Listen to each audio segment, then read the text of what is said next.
حرب البحار. هل يشعل بحر الصين فتيل حرب نووية مع الولايات المتحدة؟ شهد بحر الصين تحرشات عسكرية بين أسطول الولايات المتحدة الأمريكية وحلفائها في المنطقة من جهة، وأسطول البحرية الصينية من جهة أخرى.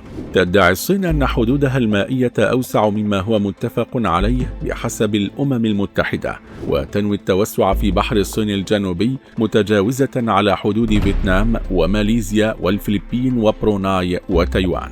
وتعتبر هذه الدول حليفة للولايات المتحدة الأمريكية التي تنشر جزءا من أسطولها في مياه هذه الدول، كما تتيح الحرية البحرية للولايات المتحدة التواجد في المياه الدولية لحماية أسطولها التجاري، وهو ما يزعج الصين ويدفع بها لمجابهة التواجد الأمريكي قبالة سواحلها.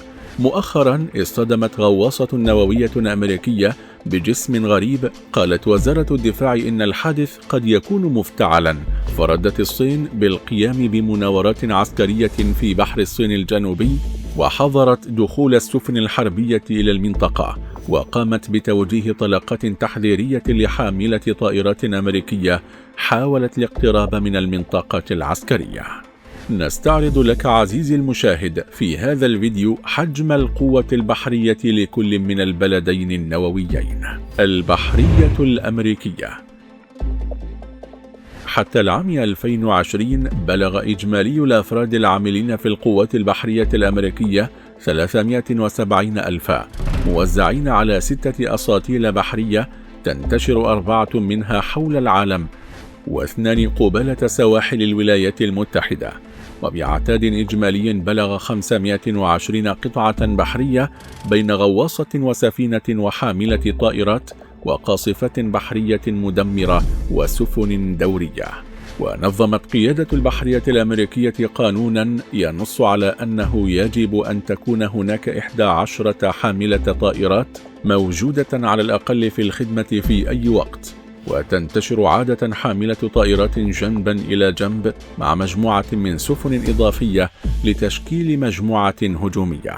وكلفت السفن الداعمة والتي تشمل عادة 3 أو 4 مدمرات مزودة بطرادات ومدمرات وفرقاطة وغواصة للهجوم والمناورة، مع حماية الحاملة والتي تعد عقل الأسطول من الجو والصواريخ والبحرية والتهديدات تحت سطح البحر، فضلا عن توفير قدرات ضاربة.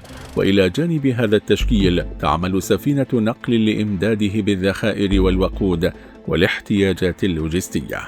وبلغ عدد الطائرات الحربية المحمولة بحرا ما مجموعه 3900 طائرة، منها طائرات هجومية من طرازات FA-18 هورنت وسوبر هورنت، ومقاتلات F-35 لايتنج وFA-18 هورنت وسوبر هورنت وF-16 فايتنج فالكون وF-14 توم كات، وطائرات نقل من طرازات جرومان C2 بري هوند و9 سي بيتش كرافت C12 هورن وجلف ستريم الثالثة وبوينغ C40 كليبر ولوكهيد C130 هيركليز، وكذا مروحيات UH-1 إيركويس وCH-53 سي ستاليون وUH-60 بلاك هوك وSH-60 سي هوك.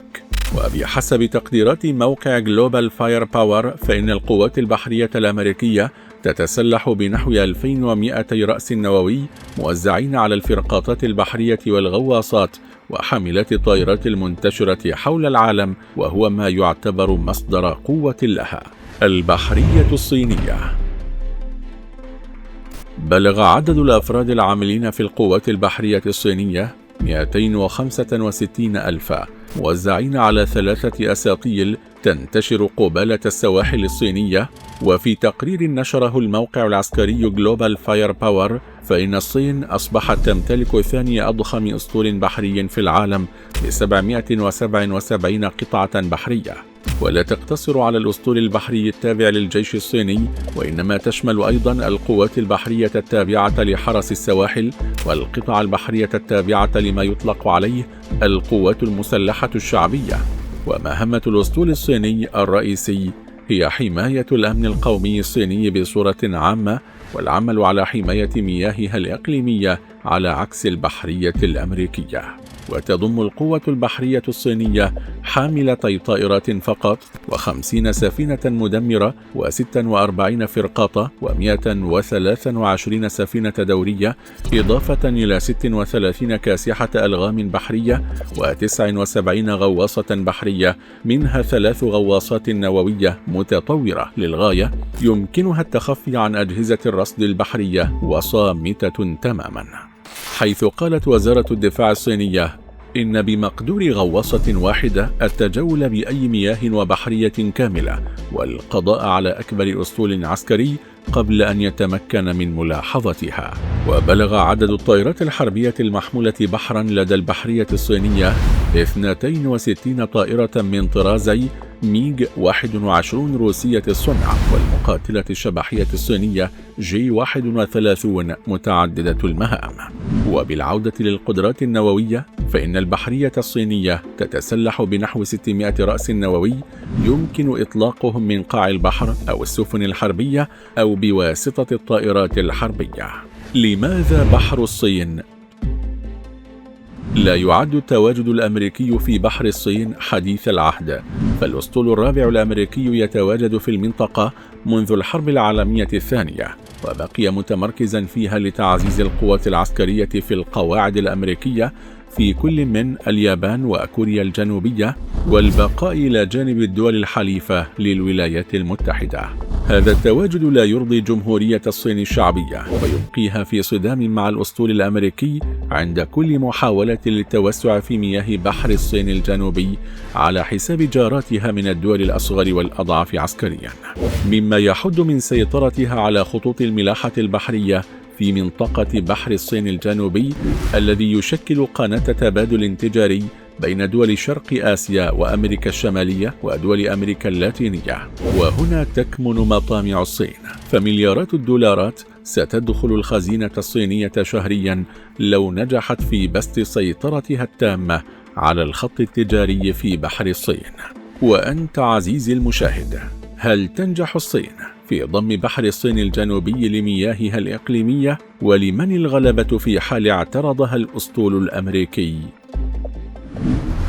وفي نهاية حلقتنا مشاهدينا الكرام، إذا أعجبكم الفيديو لا تنسوا دعمنا بالضغط على زر لايك والاشتراك في القناة وتفعيل زر التنبيهات ليصلكم جديدنا إن شاء الله.